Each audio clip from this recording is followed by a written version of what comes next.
I'm Father Peter Damian Harris, and I'm the parochial vicar here at Saint Dominic in New Orleans. And I was asked to share my vocation story with my extended family here at the parish. As far as I can remember, growing up, I wasn't Catholic, but I knew there was something attractive about the Catholic priesthood. I didn't know much about it, as I said, because I wasn't Catholic. But I remember just before I started high school, I attended a Catholic school run by the Mercy Sisters, and my first day in a Catholic church was Ash Wednesday. And when I received the ashes on my forehead, I felt this shimmering feeling as if I was a part of the Catholic Church for 100 years. I went home because I was so excited. I shared the story with my family, but no one supported me. And then just before I started high school, I felt this burning desire still there within me to be a priest, but I had no one to talk to about it because I wasn't Catholic and no one in my family was Catholic. And I went to Holy Trinity High School. I started Holy Trinity High School when I was 12 plus. And then I met this great priest who became my spiritual father, Father Lee, who's still alive, who's retired in Jamaica. And during Mass, he was a celebrant, and when he elevated the host, I saw a hand calling me. And I said to someone next to me, I said, listen, there's something calling me in this bread. And they said to me, shut up. Well, I don't know where the grace came from. No, I don't know where the courage came from, but I got up and I went up to him during the consecration, and I said, there's something calling me here, and I don't know what it is. And from that moment, my life has changed, and the calling to the priesthood was there. That's the foundation of my priestly call. I used to play priest when I was much younger. My parents told me after, when I told them that, I would like to be a priest and I'm going to be a priest. And my mother said, I'm not too surprised, because when your cousins are outside being little boys, you're inside being a priest. You're in the storage room, making all sorts of noise, which was the Latin for me then. No one could understand it, nor could I myself.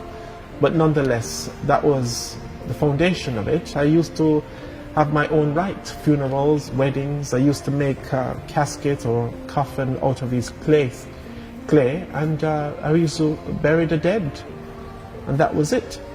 And now, as I'm a priest, I could look back and I would say that, the Catholic priesthood, for me, is not just about helping people, but it's the safest and the quickest way for my own salvation and for my own internal redemption. No other profession in the world or occupation where a man's soul undergoes an ontological change than the Catholic priesthood. And that in itself, to me, was what drew me more fully to fulfill my desire to become a priest. Well, what led me to the Dominican fathers? Well, I didn't know much about the Dominicans, but my first encounter with the Dominicans was in Houston. And Brother Herman Johnson, who's a professor at Xavier, saw me, and he put the caboose over me and said, I look at Martin de Porres. I had no idea who Martin was at the time. And then after the hurricane, I came here in New Orleans, and I met Brother Herman again. And I was invited by Brother Herman to join the community for prayers and dinner, and I did. And whilst I was with the friars at dinner, I realized that these are great men, intellectuals, but they weren't defined by the intellectual abilities, but their passion for the salvation of souls and the holy preaching. And that in itself drew me, because the Dominican life it's a life of contemplation, and it's a very active life. So you have both together, and it's very unique. And that drew my attention because it was the holy preaching, to give to others the fruit of my own contemplation. And these were great men who were preaching, and never once have I experienced a Dominican there using the pulpit to preach his intellect, but otherwise to use his own intellectual knowledge, ability, capabilities to bring others to experience Christ, His mercy and His love. And that was quite profound to me. I've been asked several times about my daily schedule as a Dominican priest. I can't speak for over 3,000 brothers, but I can certainly speak for myself. And I'm sure it's perhaps for the same for a lot of Dominicans. When I get up in the morning, and the first thing I do is have my own personal devotion to Our Lady. And then I prepare myself for communal prayer, morning prayer. And then after that, I have my breakfast with the brothers. And then after that, I go in the office, I check my emails, and then I see what needs to be done, whether a check needs to be signed at the office, or someone needs counseling, or a home visit, or the hospital. So it varies for us Dominicans, because, Dominicans, we have different apostolate. Everyone, there's some brothers who are professors at university, some work in a parish. So for those university setting, for example, or chaplaincy, of course it will be different. But nonetheless, we all have something which is common, and is prayer. I find time to doing other stuff, because I think it's important for every human person, religious or not, to have a balanced life. I like to take walks, I like to go to the cinema sometimes, I like fishing, I like squash, which is racquetball for you here in the United States. And I like to go fishing sometimes. And most importantly for me, I love to spend time watching the National Geographic Channel.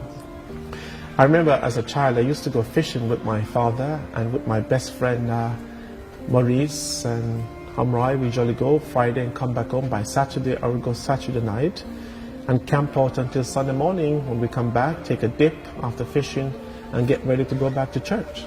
I personally, I never feel or felt lonely, so to speak, because the beauty about our life, I know that I have a brother who's probably next door to me, and I have a healthy relationship with other friends outside my convent.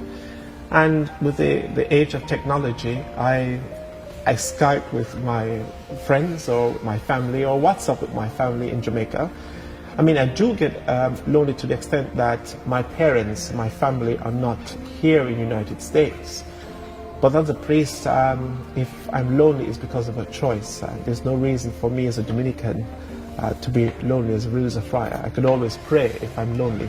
I mean, I can't tell you the amount of times I've been asked about marriage life. One, marriage is a beautiful sacrament, it's a wonderful gift. But as for me, personally, I never felt called to that state of life. There are other people who been called to religious life but never felt called to enter into a convent, so they consecrate themselves to become a consecrated virgin. But that's unique, and my vocation itself is rather unique as well. And I love my vocation, I cherish my priestly vocation, but I admire the gift of marriage life, because I don't think I'd have the courage to be as strong of a father as some people. I think I probably spoil my child. But it's a beautiful and wonderful vocation as well. One day I like to do, I think I like to do sky diving. Yeah, that's something I would love to experience. Yeah, perhaps my 50th birthday.